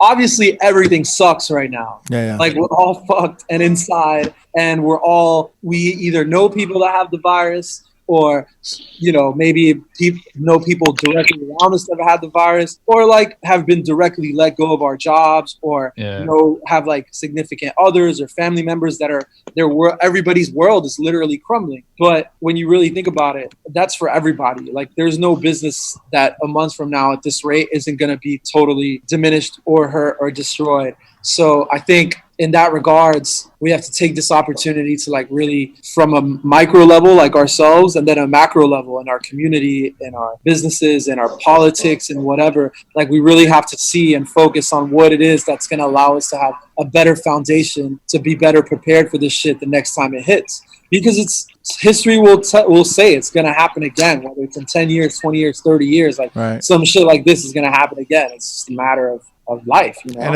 it's honestly the first time the U.S. has had to deal with it, because Asia seems more prepared because they've had to gone through it for like so many times now. So they've got the infrastructure ready for it.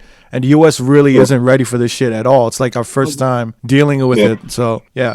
Listen, I think it's our first time dealing with anything. Like, if you take it back to World War I and II happened in Europe, we fought wars in Korea, Vietnam, Middle East, you know, Ebola, all that stuff was in Africa. Like, this is the first thing, you know, aside from like a earthquake or a hurricane or 9/11 that really disturbed American life. Yeah. And all those things really disturbed American life for 48 hours. Like everything was back to normal after 9/11. The only thing that changed, we had to take our shoes off. Right. Like going, and we were complaining about that as a massive inconvenience. This is the first time that American life is really inconvenienced for the first time. And we're just kind of catching up to the rest of the world, you know? Right. Yeah. That's why we're not listening. That's why people aren't social distancing. That's because they're not used to like getting their liberty stripped, even a little bit. You know what I mean? What's happening in New York right now is reckless. The fact that New York is not under lockdown, that you can fly into New York City, you can drive out of the city, is insane. My homegirl flew here yesterday. She flew to Miami from New York. I'm like, yo, bro, lock her up in a jar. Like in South Africa. In South Africa, when they got to 400 cases or 500 cases, they locked the country down. 21-day lockdown. Not even like you can go out to get groceries. You can go to the pharmacy and you can go to the hospital. Can't jog. None of that. You know what I'm saying? And I've seen video of like people walking on the West Side Highway in New York. Everybody I know that live in Brooklyn is like, yo, Park Slope is popping. Mothers pushing strollers around. It's insane. And that just shows to like how much Americans are not willing to have any liberty stripped away from them, even if it's like to the detriment of the greater good. For the greater, they don't care about the greater good. It's a country that is built on every single one person's experience, and they vote in that way. They run their businesses in that way. They do their shopping in that way.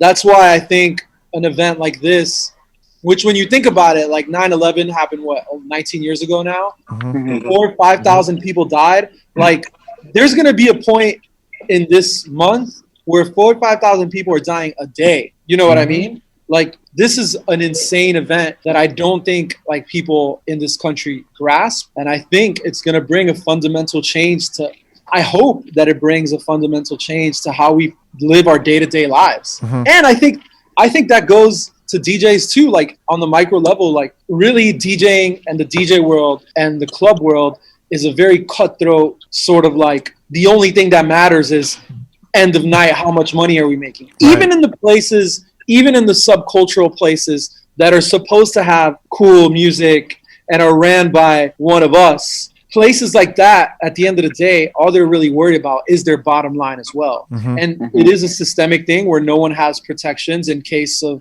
circumstances like this. But from the ground up, every single business, every single industry is built to maximize and squeeze the most dollar they can out of every single position without really being prepared to deal with all the other real life shit that we have to deal with on a daily basis. Mm-hmm. So maybe a circumstance like this will push forward people caring about people more, because it's only a matter of time before we know someone whose dad died from this, and we know someone whose mom died from this, and we know somebody whose little brother died from, you know what I mean? Like, it's just gonna happen. So it been happen. Yeah, you know? It's been happening. Yeah, and on a practical level, like on a grand level, hopefully it changes like the whole attitude of society. But on a practical level, I just hope it brings around universal health care, and it kind of sets telecommuting as the default form of commuting for work. All these people going to the office every day make no sense. Like, you know, hundreds of thousands of people on the 6 train. A lot of the work can take place on Zoom conferences like this, but there's still this mentality that, oh, you working from home, you're a slacker. Crazy. Yeah. And that's just we need to do away with that mentality, yo. I agree. Yeah, but then you're going into people not wanting to go to events anymore. They're gonna be like, yo, you better stream that party. I ain't going out. I ain't leaving my crib. That's if that shit happens, I'm pasting my Cash App right here. Like, boom. Seeing it. Hologram party. Let me give you the perfect example of why that won't happen, right? Yo, sporting events have been better at home for at least 15 years now. You get better angles on the games. You get better food. You can get once they have VR, why are you going to leave your house? You just so put what I'm trying to tell you is, when your team is popping, there's no other place you'd rather be than at the fucking arena or at the stadium or whatever. So when the party is popping, your ass is going to want to be at that party. Yeah. When you don't want to party from the crib. You're going to want to be. Watch while I go on VR parties. That's what they made the new thing. Watch while I go on. You don't even want to go on vacation. Look, I'm in Jamaica right now. Look at my screen. We got mango trees. Yeah, dog. Right now, I just need a strawberry daiquiri and I'm good. Look at you hanging with Trump right now. You don't even have to leave it.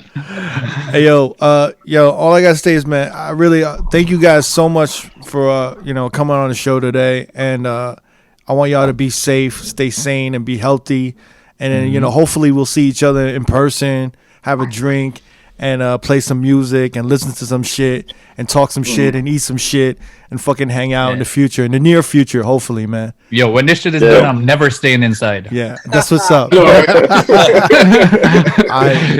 Much love, fellas. Thank you, man. Thank you, bro. Yeah. Appreciate y'all. Yeah, thanks. Wash your hands. Yo, for real. Wash your hands.